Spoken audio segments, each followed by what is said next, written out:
is going on, everybody? Welcome to another episode of the Sneaker History Podcast. And if you can see, we're on a two-man show. Myself, Rohit. Rohit, what's going on, brother? How's life treating you? Life is lifing, as the kids say, but I'm happy to be back. You know, this is one of those few moments of zen that you and I both get as dads of young kids. So happy to always chop it up with you and talk about four of our favorite topics from the upcoming sneaker calendar.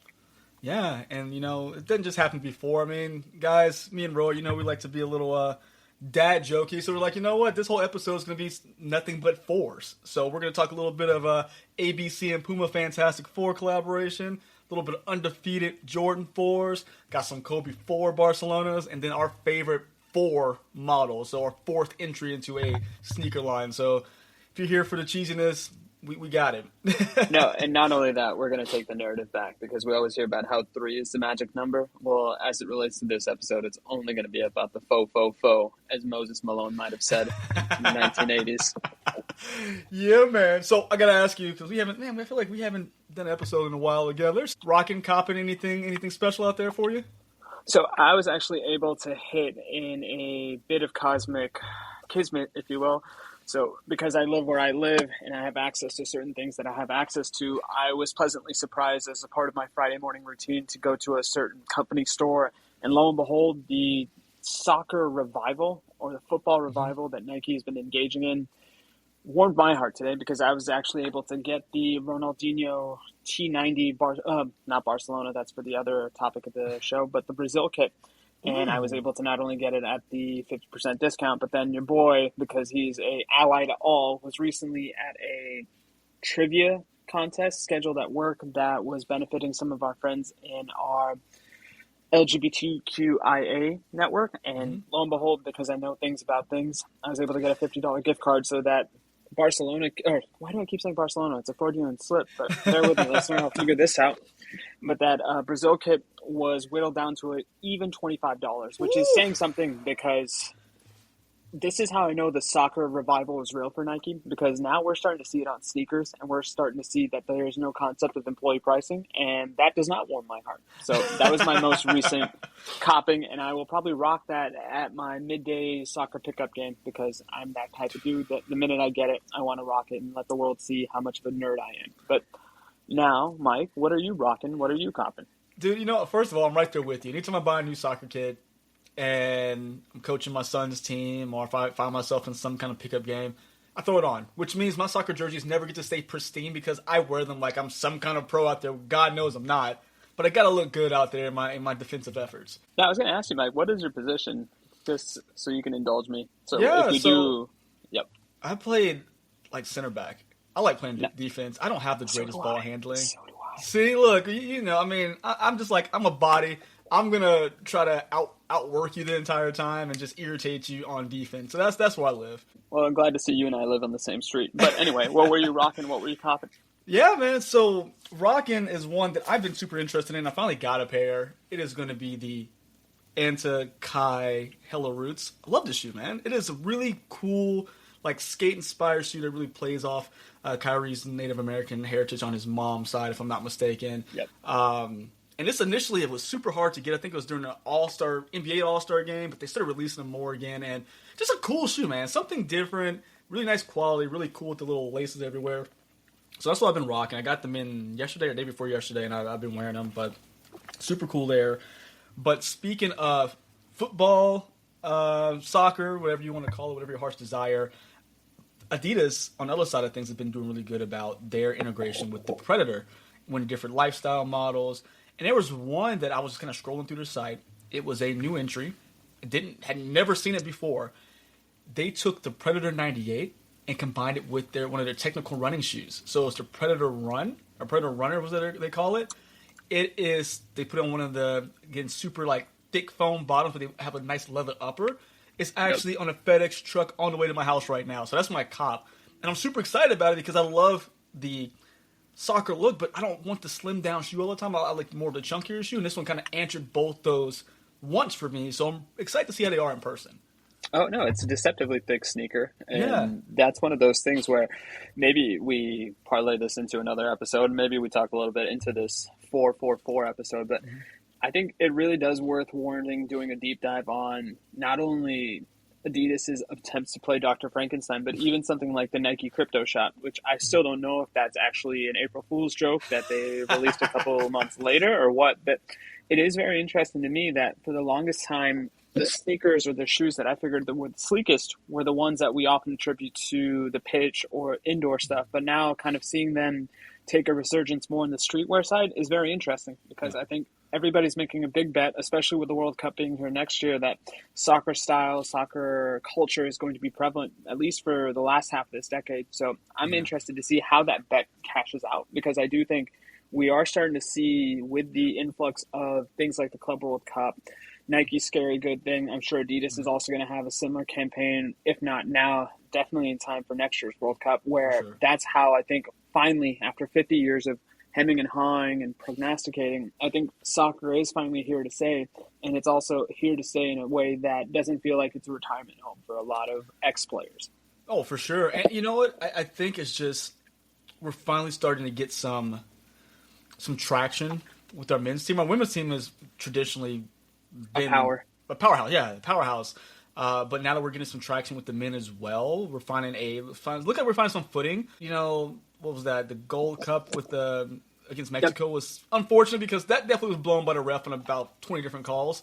But I will say that we're finding our own identity. I feel like we're finding the American attitude in soccer that we find in other traditionally American sports, or sports that we're good at least. And I think we're finally getting that. And with the World Cup being here, and the World Cup, no matter what happens, America will stop for the World Cup and talk about soccer for an entire summer. So I'm pretty excited to see, again, with the style, the competition coming here, I feel like we're going to have this, like I say, a bigger influx of people wanting to be a part of soccer, whether it be in fashion culture or sport. Yeah, and I mean, I think hashtag Kits and Kicks is one of those things that it's really easy to pair people like us that have inordinate amounts of sneakers, and now they're slowly discovering that there's a supplementary addiction, which is kit collecting.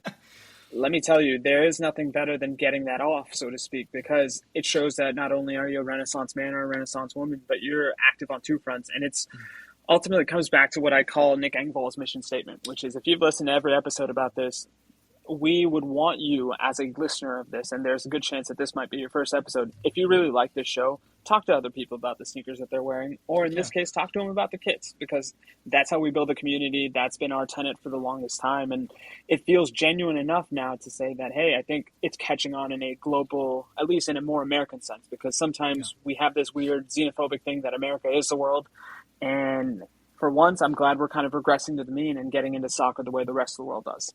Yeah. Hey, late to the party, but we still showed up, so I'm happy about it. Exactly.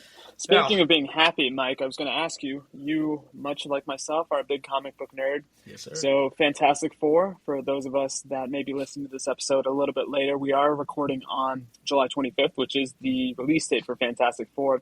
And Mike, you brought up something earlier on that I'd love to kind of get your take on, which is the Puma sneaker that is got a Fantastic Four tie-in. Yeah, so this one's brought to us by ABC, or Advisory Board Crystals, which I wasn't really familiar with until this collaboration came out.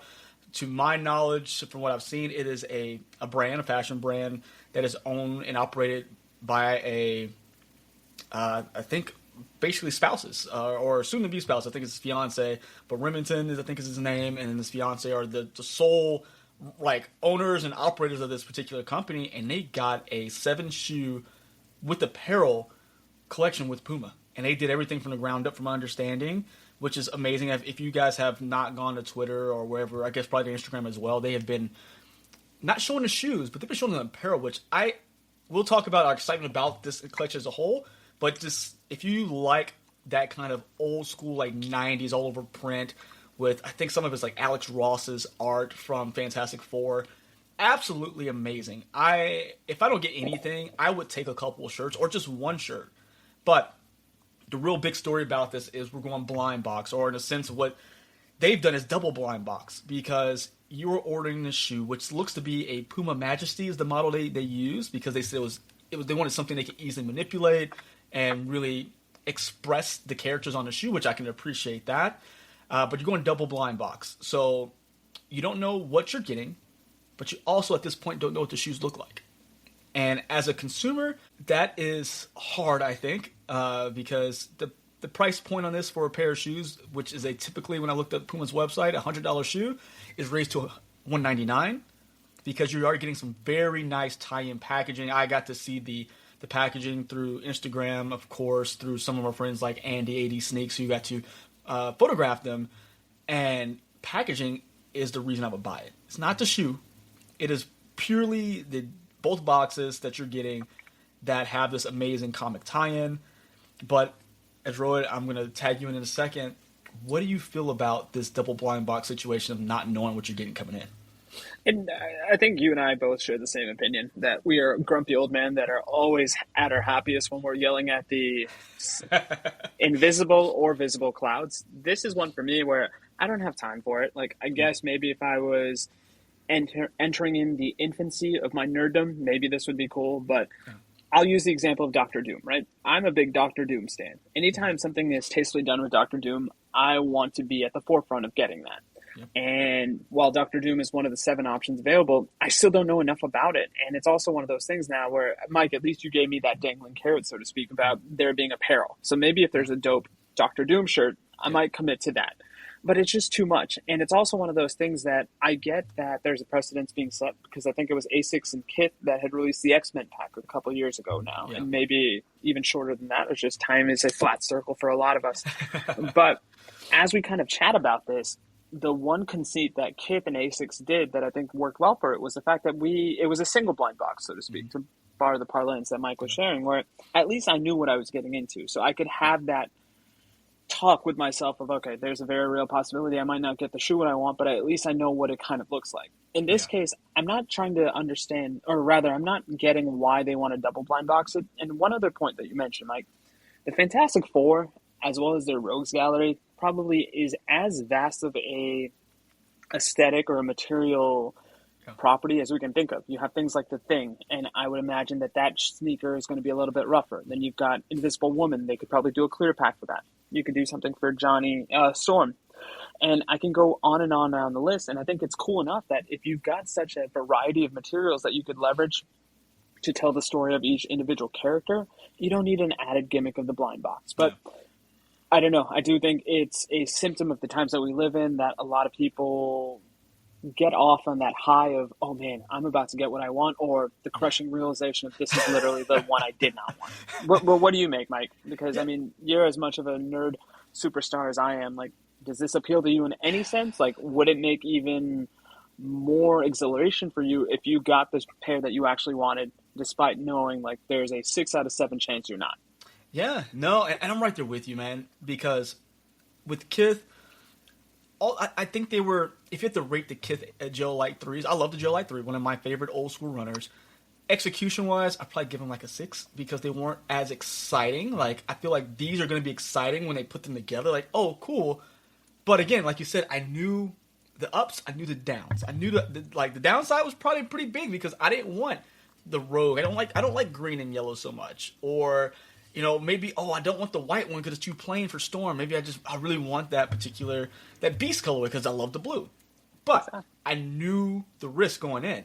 The only upside is the box. I think the box presents a awesome centerpiece, awesome talking point.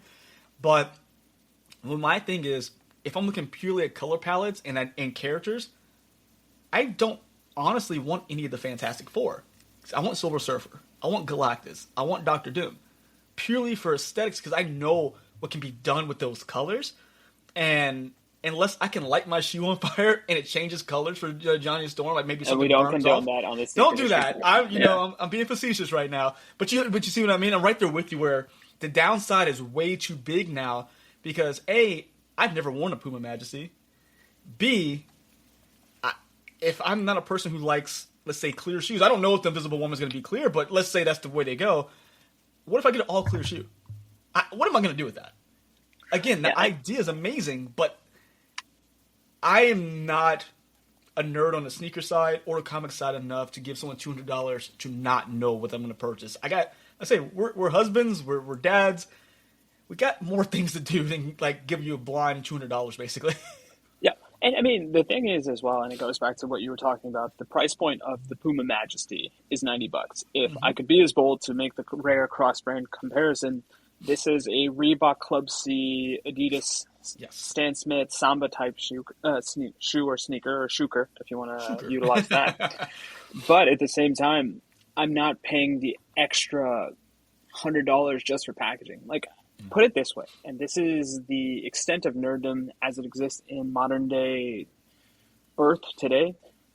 People would easily pay upwards of $50 just for the packaging, and they would be perfectly fine with it. And I think also at this point, we know enough customizers, shout out to Mario Restores, my favorite one here at the Sneaker History, where if you have another one, get a blank pair, let them go wild, and then also be a part of it. And I would make the argument that it would probably cost you the same as spending the $200, and you get something that's a true unique one of one. Because if there's one thing in my addled mind is, if I'm going to pay extra, I want the exclusivity, or I want the rarity, or I want that uniqueness. And even though there may be 100,000 of these sneakers and we don't even know the breakdown of each style, like is Dr. Doom going to be rarer than Galactus, which is going to be rarer than Thing? And it's just too much of this is ambiguous enough. And as I get older, there's one thing I crave more than anything. It's control. And I want to be able to control what I buy. I'm right there with you, man. And if that isn't the most galactic ass or Dr. Doom ass thing, I don't know what else I can do to stay in true spirit to the comics and the source material. Right? I mean, the older we get, the more we look like, are we the villains? We understand where they're coming from. We are very much villains. Again, idea is cool. What this is to me is not necessarily for you or I.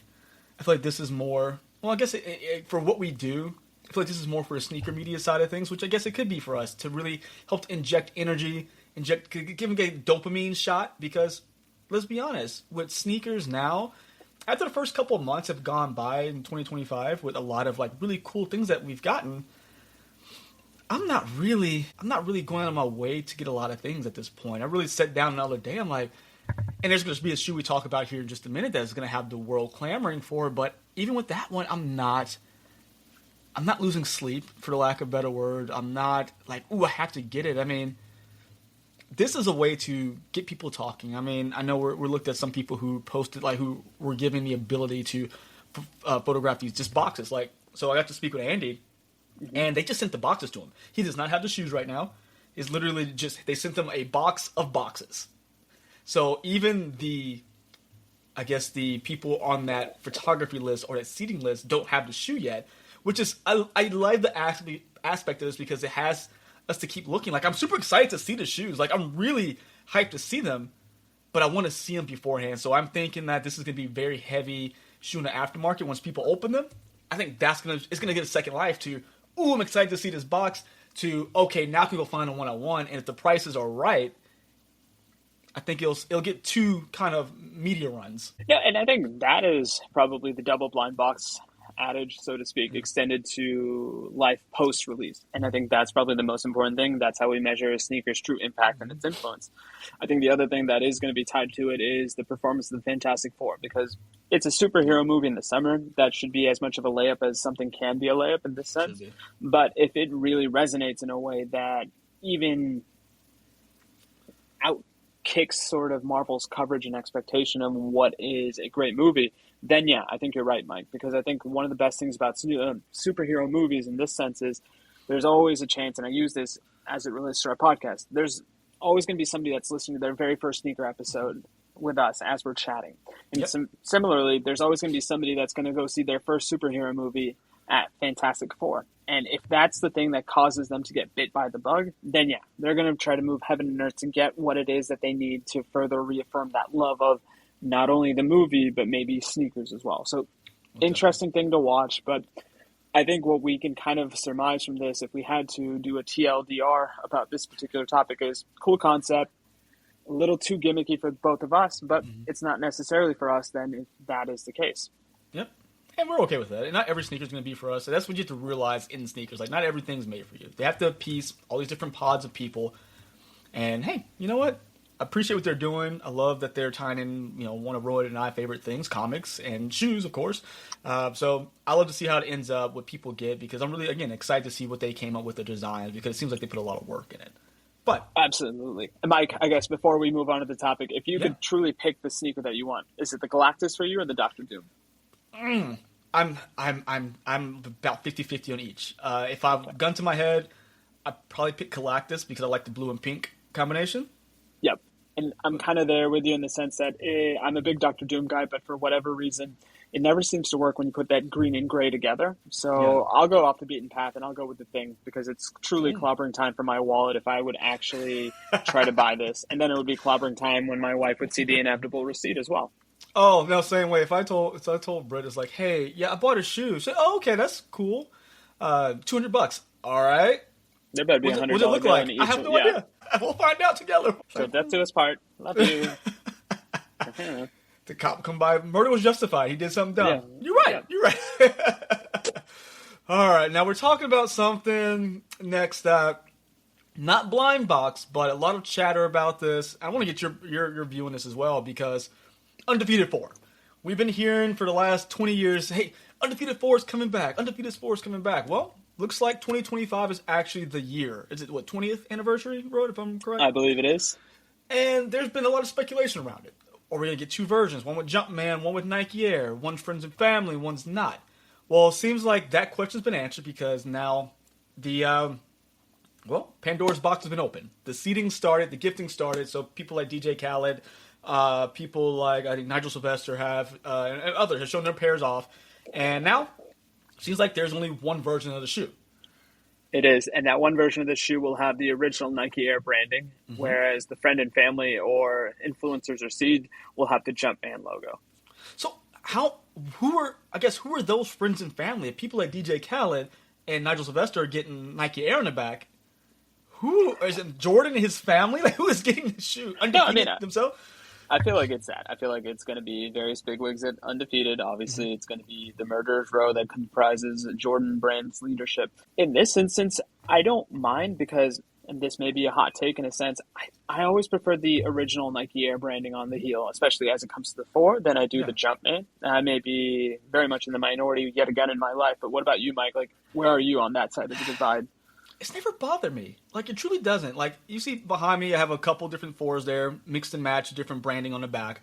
It really doesn't bother me on which it is because, honestly, when I was able to buy shoes myself, it was all Jumpmans on the back. So it was never like, I got to get those because the year I was born is when the Jordan 4 came out. So clearly I have no real dog in that fight when it comes to, I got to have the original. It doesn't bother me. And it's funny because this is the one time I think people are on the opposite side of the fence because they're like, I gotta have the Nike Air all the time. But now the original had the Jumpman and the new version has the Nike Air. So people are flip-flopping, which is kind of funny to see that. But also at the same time, I think it's one of those things that those original people who spent way too many dollars on this shoe, I think they have kind of a sigh of relief like, okay, I have an original one, which I don't think it truly matters. But yeah. It does and it doesn't. Yeah. Because ultimately, we all know as collectors ourselves, there's no rhyme or reason why certain pairs mean more to us. In this instance, you can kind of see the justification. So I get it. I think for me, what was initially a bit worrisome to me was seeing all the photos. When I think of the Undefeated Four, I think of the iconic orange, and I was not seeing that orange lace. So that's where I was slightly worried, where it's like, I would much rather it comes stock with the orange laces and have the black as a supplementary pair. Yeah. And that, to me, would trump any sort of heel branding. Yep. Did it come with the orange laces? I haven't seen any, what comes in the box. I just saw them open and take the shoe out. I have not seen any orange laces, so that's one of those things where I'm hoping I can do the lace swap myself if need be, and there's nothing special about those orange Undefeated laces. But to your point, Mike, everything I see right now, it's black on black on black in terms of the heel branding, the laces. I think the only thing that's predominantly orange is the Velcro patch on the tongue itself, which is a cool wrinkle. I don't know if that was on the 4. Well, and see, I'm trying to look up the Undefeated 4, like the new one, because now when you said that, I feel like there's some differences that we're getting. We'll have some images, guys, but I feel like everything is. This one seems a bit muted. All right, like again, I'm not trying to say, oh, this one's not the same. Like, if I had the chance to get them for retail, heck yeah, and I'll wear the mess out of them. Like, I think it's a great shoe, great story. I never had this big connection to the Undefeated 4 personally, but there's some difference. I feel like it looks like the materials may be a little better, but I feel like they're a little bit more muted than the richer forest green or military green we got in the original model. If we look at back-to-back pictures. Yeah, and it does kind of come back to this, that if, and listeners, love to get your thoughts, please reach out via the Discord or our reviews. Is it truly an undefeated four for you if, let's say, it does not have the Jumpman branding or it does not have the orange laces? Because I could make the argument that for a lot of people it's not. It's a dilution of a hallowed sneaker that in a way will continue to stay hallowed, because now initially when we got news that the Undefeated Four is going to release again, a lot of people were doing the shmoney dance, so to speak, because hey, that's a grail that's no longer a grail, and that's the best kind of grail. Yeah. But the more and more we hear about this release, the more and more I just feel like this isn't a true essence of that release in terms of its grail-like status, but rather we want to capitalize on the nostalgia of something, but we also don't want to give you everything. So I'll use this analogy. A long time ago, I bought a Lego Ferrari set. And as I was furiously building it, I realized I lost the stickers. And so I was kind of annoyed. And that sigh that you give me, Mike, lets me know you are very much a part of my tribe as well, because you would be also equally annoyed. And it got to the point where I am an oversharer, as is a characteristic of the elder millennial. And I posted on my Instagram story of like, is it the same if it doesn't have the branding on it? And I believe in that informal poll, and this was about 5 years ago, 97% of people said, yes, branding is very much part of it. If you don't have the stickers, you don't have that iconic black horse, or in this case, the iconic orange laces to go with it, it's not the same. Well, I had pulled up a picture from Hypebeast. So they have some of the product images for Undefeated, like official product images, box and everything. So it looks like we are getting orange laces. Now, the picture itself, I wish I could get a little better quality, because the orange does not look as, again, rich or as deep as the original oranges. And it could just be because maybe the picture is like a super high ISO or something on it where it looks brighter. Could be. But at least we're getting there. Well, I said we. At least everyone's getting orange laces who's getting a shoe. So that's a good thing. I do hate having to relace fours because that bottom eyelets with the plastic wings on it, I wish they just put them in there to begin with. But hey, at least you have the option. I mean, that was kind of things I was worried about. Like, people are not going to receive these well if they don't get those orange laces. No, I mean, and I don't want to be a prognosticator, especially in the pessimistic sense, but if they don't get this right, I feel like this is going to be one of the biggest and most frequent disappointments of the year. So the bar is very high for this, as is the case for most of these Grail type releases. So I'm very hopeful that Nike or rather Jordan Brand, I want to make sure we make that distinction. I'm rather hopeful that Jordan Brand does do the needful and make sure that this is as pristine and as true to the original as they possibly can have it, knowing that by doing that, they also risk the relevance and the rarity of the original model. Now, do you think, I mean, I'm sure these aren't going to be like super available, but do you think that these will, what the kids like to call brick, do you think that there is some, I mean, we saw the Wu-Tang Dunks, for example. They're just kind of this, they're not telling the full story to get people excited, per se. Like, there's some, of course, Undefeated just posted some activation, I think, in LA with these storage containers and, like, this LED screen on it. Of course, people are excited about it. But they have exactly, we got 7. They have basically 7 days for people to decide on the shoe, because they come out next Saturday on the 2nd. With things being expensive, with shoes coming out every which way. And this shoe will probably be one of the more pricier pair as well. Yeah. Do you think that it will be one of those where we'll see a sellout? I'm not there. I wouldn't be dumb enough to say these wouldn't sell out. But do you think that is going to be one of those where if I go to the resale market, I can get them for retail, basically? Do you feel like this is going to have an impact enough to garner that $1,000, what people look for at these resales? I don't think they're going to get $1,000, especially if you still have a healthy supply of the original model. I think I would make the prediction that, and it's interesting you use the word brick, because I think the comparison I'm going to make is the Nigel Sylvester brick by brick 4s. I was going to ask you that too, yeah. It's going to be that. I think it's going to be a shoe that the more you start seeing it out in the wild, you're going to be like, damn, I really should have made it more of an effort to get this sneaker. So I could see it inflated sale that way. Yeah. But because of the fact that it's not necessarily as true to the original vision as you and I have chatted, I would think that, let's say it caps out, and this is absurd for me to say out loud, but I would not be surprised if it caps out more around that $500 to $750 range, which is still a pretty penny in its own right. Oh, for sure, yeah. But I guess let me ask you a question, since you asked me a question and I did you a service. If you are Jordan Brand, what sneaker would mean more to you in terms of its overall success? The Nigel Sylvester Brick by Brick 4 or the Jordan 4 Undefeated? Like, if you were Jordan Brand, which one would you prefer be more successful or be more of a street champion, so to speak, that it captures the hearts and minds? The Brick by Brick 4, because, and I think both shoes are amazing. I mean, the Brick by Brick 4s are behind me because Nigel's personally one of my favorite athletes. But the thing is, you want that to do well because although you have these relationships with both Undefeated and Nigel is a living, breathing person who you guys you're putting this force behind a person. It's easy to do collaborations, and it's not like a contract where you're paying, like, hey, we have a partnership, we make XYZ collaborations. You can probably nix that anytime you want, right? But you're pushing a person. This person is the face of your brand for said time when his shoes are coming out. That's the thing you want to be more successful because you want kids to want to be like I say, I want to be like Mike. You want kids to be I want to be like Nigel. Yep.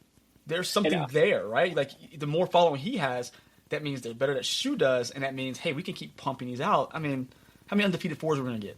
One. I mean, not only that as well, Mike, to your point, the Undefeated story as we know it has been established. This is a victory lap. We're just cashing in on a previous success. Right now, the coolest thing about watching Nigel Sylvester, and I've made this point before in an episode, is he is the endorser that Travis Scott and Jordan Brand thinks Travis Scott is. In terms of there's an organic groundswell, there's always a sustainable and a genuine hype and buzz around, what is Nigel going to do next? Like, what's his most recent sneaker coming out? The Time by Time 1?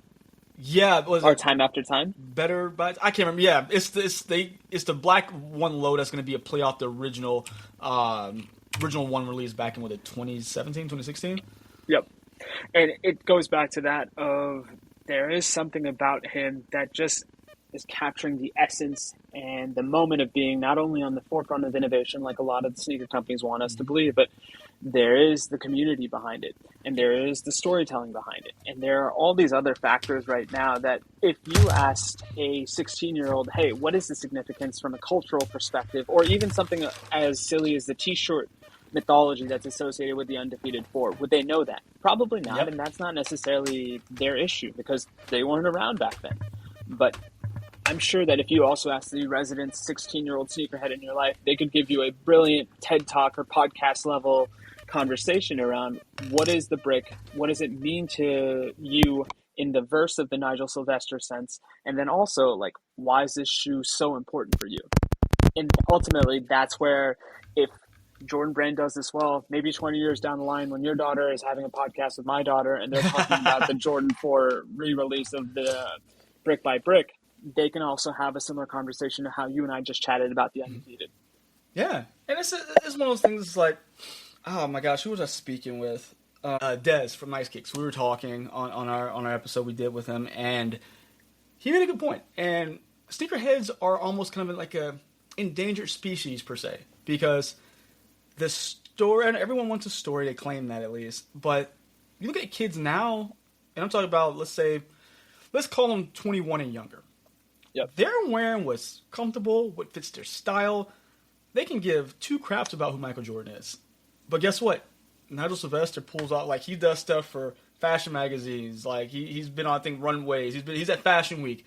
They won't be like that guy because he's cool. Like, Undefeated is for us old guys who's like, oh, yeah, Undefeated, the Kobe's, all that stuff. That's for us. That's lore to us as, like, these original sneaker type things. So, I feel like there's just a shift in things. Like, again, everyone our age that has disposable income will do everything in their power to get this shoe next week. But I feel it being a blip on the radar. Of course, by the end of the year, it'll be on Complex's top sneaker, maybe number one. I wouldn't be surprised. Unless this release goes to complete doo-doo, and there's like 5 pairs, I think that it's going to end up being a shoe of the year. You think so? I think. Because it's the people who make the list, that's the world they live in. It's not... I honestly think the Nigel should be. Personally, that's still my number one shoe of the year so far. And I think that's going to be the sneaker of the year for me. And I know that I've also had this conversation with a lot of our listeners as well. When we're having the sneaker of the year conversations, I really do think we need to split up the conversation of retro of the year versus new of the year. Because if nothing else, I'll always use the precedence of the Academy Awards. When it comes to screenplays, we have Best Original Screenplay and we have Best Adapted Screenplay. Yes, and I sir. think there's no Oscar that weighs more in that regard. So I think similarly, if we can make that distinction as a community or as an industry, it can only go so much better in terms of having a healthy discourse and a healthy conversation around it, rather than leaning into the toxicity of, okay, are you an old head that wants retros, or are you truly wanting something new? Yep. Nope, I agree. And that's, again, something Nice Kicks did well with the Nice Kicks Awards. They broke it down in categories as opposed to just a generic shoe of the year. Best independent shoe of the year, best, shoe endorsed by someone, something, best license, like when it comes like the X-Men stuff. So I really think that everyone should be going that route, because conversations like this, it gives a more rounded and more thoughtful answer than just, hey, here's 1 through 10, knowing dang well that if someone puts the 85 ones on there, it's like, that's a joke, because there's been 100, this shoe's released 100 times. Just, they put 85 in front of this when we talk about that. So, but a shoe that I think you and I can both get excited about is another 4. Is going to be the Kobe 4 Barcelona. Now, it's not the Kobe 6 Barcelona, which is near and dear to my heart that I wish I can have a pair of, but I'm okay with this 4. It looks really good. I love the Kobe 4. What are your thoughts? No, I mean, it goes to this. Right now, for those of us, and we're going back a little bit to the soccer kit conversation. So for the upcoming school year, or the soccer year, if you will, Barcelona's away kit will be the first kit that I can think of that will have the Kobe. And Mike, how do you pronounce is it Shoryuken? I don't want to go Street Fighter, but that's what I'm going to go. See, I've always heard it called the sheath. Like, it was a sheath. The sheath? Yeah, it was like I've heard sheath as well. Yeah. But anyway, it's that iconic. How would you describe it? The best way I can describe it is, if you looked at a windmill but just looked at the blades, that's how I would describe that initial conversation. Yeah. But whether you call it the sheath or the Shoryuken or however the hell you pronounce it, that is the first time that we're seeing any sort of official branding. And the other thing is, we know Kobe's a global football or a soccer fan. He had an iconic friendship and partnership with Ronaldinho. And the best way to bring that to its essence, or bring it to reality, is by giving the actual away kit of Barcelona this year and having it go back to the Kobe mythology, Kobe iconography, if you will, because if you look at the kit, it is a, dare I say, a muted yellow or a team gold, as I believe the parlance is, and then it's also got that familiar purple hint that if you're a Laker fan, you just know that purple and gold means the Lakers. And as is the case with Nike, anytime we have a high release or a high profile release like this, we know that there's going to be supplementary factors. So in this regard, with regards to our 444 episode, we know that the Kobe 4, like Mike had mentioned, is getting its first Barcelona treatment, because I think we've seen instances of the 6 get it. We've got some unofficial instances of other models as well. But for me, I think this is the rare new Kobe 4 that I'm actually interested in, because I think as this Kobe rollout has gone on and we start to see the Jordanification of the Kobe line, it's getting to that point now where, if you want to make the argument that what are people's real frustrations with Jordan constantly retroing certain models, is the stories don't feel organic, or they just feel like a cash grab. For whatever reason, this makes sense to me. It feels within the spirit of it, given Kobe's nature and relationship with the sport of soccer or football. But Mike, what do you think? I know you're actually coaching your son's team this year. Like, does this get you hyped up? It does. I really actually want a pair of these. This is one of the few shoes like left in the year that I'm super like, all right, I will go out of my way to try to get these, because again, it goes back to that picture and him and Ronaldinho like on that bench. He has like the Barcelona jersey on, and he has the sixes on. It just goes back, like those are things I remember, and like him being a big, I like to say, avid football fan. And man, this one looks good. I like it. I'm always been a fan of the 4. Not my favorite model, but it looks good casually as well as on the court. I love this color. It's not something you typically see on a Kobe. Like I said, it's kind of this, they call it Persian violet. It almost has this bluish hue to it. It goes along with this muted, like matte gold. It's just a good looking shoe. Something different. And like you said, we're starting to get newer stories on the Kobe's that leaning into some of the things he was interested in. Of course, some of the different aspects of his life to make these shoes. So I'm really excited that it's just not the same, like they're just rehashing the retro. So again, I will try my best to get them. I mean, I know with Kobe's, I don't ever, bank on it. They're getting a little easier to get, I'll say. Shout out to Vanessa and the Bryant Foundation for coming through on that front. But yeah, we'll see, man. We'll see. I definitely will try. I don't know the exact release date. It just says 2025 looks like fall, maybe. Yeah. I don't know exactly. So that's the thing as well, because I know that the kit itself is coming out next week, and so my thought is if the kit is coming out, I would expect that the sneaker, and then also we would be remiss if we also didn't talk about there's a second sneaker as well, which is a Kobe Air Force One Low, which is more in line with that Persian violet that Mike had alluded to earlier. So I would say at the very minimum, we get it, let's say end of summer, but I think to your point as well, back to school season is here.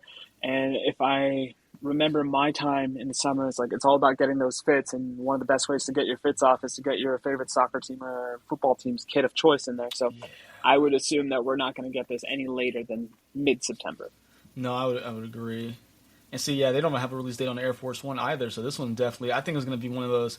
Was it on the sneakers app they have that Kobe Vault thing now? I've looked into it once, honestly. I think it's happening there. I don't know.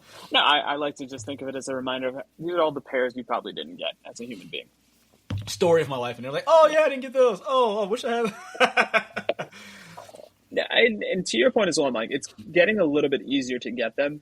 And that helps us out in the sense because I think if nothing else, I would love to see the Kobe kind of turn into the basketball equivalent of a Chuck, where it seems like it is the most well-regarded performance shoe. Like you still see a lot of people in both leagues wear them. You see a lot of the AAU circuit adorned in Kobe. So why not continue to make it a very ubiquitous sneaker in that regard? Yeah, no, I agree. And with them coming out with the Kobe 3, but also they're making a Kobe 3 Low, which I am super excited about. Have you seen that yet? I have not. In fact, you've broken news for me. So now I'm going. That's interesting. Never been. That's just a new sneaker. This is the first time they're going to do that, and I know I'm more likely to get the 3 than the low than the high. So I'm intrigued. I really want to see how people react to this because people really like to poo-poo on the 3, which I think the 3 is really cool. For performance basketball, not necessarily want to wear in the streets, but it's a cool looking shoe, concept wise, and with it being a low, I think. And this is, I don't even know if it's a hot take or it's just a take. I think every Kobe sneaker is better served as a low cut. And you know what? I'm not mad at that. Maybe not the 1 because it's like a Timberland boot. Yeah. But I get with you the rest of it though because ever since the 4, like once you knew it can get low cut, that's what you knew Kobe for. So anything high, unless it's that United Re-Rise Hyperdunk, we want a low Kobe. Yep. And I will say this, a belabored and very late Coppin and Rock, and I was able to get the Hyper Smash Low in the United We Rise. I don't know why I'm taking so long. I guess I was able to get the United Jiminy Christmas. Nick, I'm so sorry you have to edit all those. I was trying just to leave it in. Just sneak it in. In fact, keep it in so that way I'll learn from my mistakes. But the United We Rise Hyperdunk High, which now begat probably one of my favorite sneakers of the year in the adapted screenplay category of the Hyper Smash. That's got the same colorway, and the amount of compliments I've got on that lets me know that certain sneakers are just better built to be low cuts. So. Oh yeah, well, and I don't want to go too far on a tangent here because this is one of the ones I want to ask you. If I don't see a direct replica of the United Re-Rise sneaker on somebody in the U.S. Open, with the laser etching and everything on that Hyper Smash, I am going to go fight somebody at Nike because how do you release that shoe? Have the U.S. Open coming in a month and a half if we don't have a direct replica of the Olympic pair on one of our Nike athletes? Now, I mean, I was going to ask you this, Mike. Is there a tennis star, because you're much more familiar with that vein than I am, that reveres Kobe the same way that Federer revered Jordan? Because to your point, if it's, let's say, I'm making this up, let's say it's Sinner or Alcaraz, like use him as an opportunity and then tie it back to probably one of my favorite sneaker releases of that mid-teens era, which was the AJ Vapor 3 when it first was released on the U.S. Open. Like, you're leaving money on the table. Well, I think, I got to look again because I don't want to speak out of turn, but I think Naomi Osaka, who's Nike athlete, I think she was which even better then, because I think, because if we've learned one thing in a post-Kobe world, that his most astute and disciplined pupils were, ironically, Sabrina, Caitlin. Mm-hmm. So why not Naomi, who I believe is from LA, who, if I remember correctly, has that iconic 824 jersey. So I think so, whatever her, make it happen. And, like, I'm just giving away free ideas, but whatever. If I see it, I just look.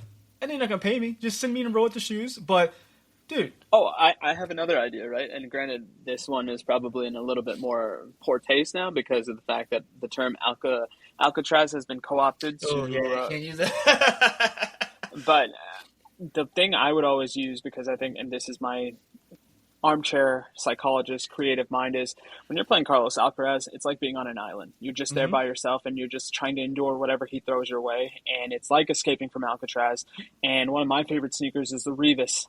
And that used to be an island as well. So why not tie that back? Yeah. Rebranded that, because if we can live in an era where a Kobe 1 and a 2 in an Adidas sense can be called the Crazy 1 and Crazy 2, why not do the same, Nike? But alas, we've given away enough free ideas. Mike, anything else before we hang up for the day? No, man. I think we talked a lot of good stuff today. Again, I think we got some cool things coming down the pipeline when it comes to sneakers. Again, I just think people are getting picky now. Things are expensive, so people have to be picky. So it's not as hype if people would like it to be. People are just kind of oh, why aren't more people wearing sneakers as well? Crap's expensive, but I think just enjoy it. You can enjoy it from afar. There's a lot of things I enjoy from afar. I think Rohit can probably attest to the same thing. And yeah, man, just wear your shoes and compliment somebody else when you see them. Yep, that's the Nick Engvall motto, and that's what you're going to hear once we stop talking. So if you guys like this episode, if this is your first episode, please do us the bare minimum, which is like, review, subscribe. Join us on our Discord. Join us on our Patreon. All the things, all the worlds, all the peoples. Mike, thank you as always, and we look forward to chatting with you in the future. Yeah, guys, hit that subscribe button, listen to the podcast, and until next time, see you. Peace. Hey everyone, this is Nick again. Before you take off, do us a solid and head over to Apple Podcasts to leave us a review. Give us a rating on Spotify and Amazon Music, and make sure you're subscribed to our YouTube channel because we have even more video content coming soon. Speaking of new content, we have an amazing community of sneaker enthusiasts that hang out in our Sneaker History Discord on a daily basis. While sneakers is a connection point that brought us all together, we've all discovered countless shared passions that we have in common with each other. We recently launched a couple of new podcasts directly from our community. One of them is a Formula One podcast. If you're an F1 fan like me, the Exhaust Notes podcast is your weekly fix of Formula One fun. It's hosted by myself, Rohit Malhotra, and Todd Yates. New episodes drop every Tuesday. I've been wearing fitted hats for years and collecting my favorite teams since I was a little leaguer. It has been awesome to see so many new fans getting into fitteds in recent years. Crown and Stitch is our new talk show about fitted hats with Dexter, Keith, and myself, where we talk about fitted hats, snapbacks, throw in some obscure hats because we all kind of like some funky stuff once in a while, don't we? Copping, collecting, and so much more. New episodes drop every Wednesday. Hit the links in the show notes for this episode to give our new shows a listen, and be on the lookout for more new podcasts dropping soon. Last but not least, tell someone you like their kicks today. You never know how far a simple compliment can take you, and we all know how good it feels to have someone show their appreciation. Thank you all for the support, and we'll catch you on the next episode. Peace.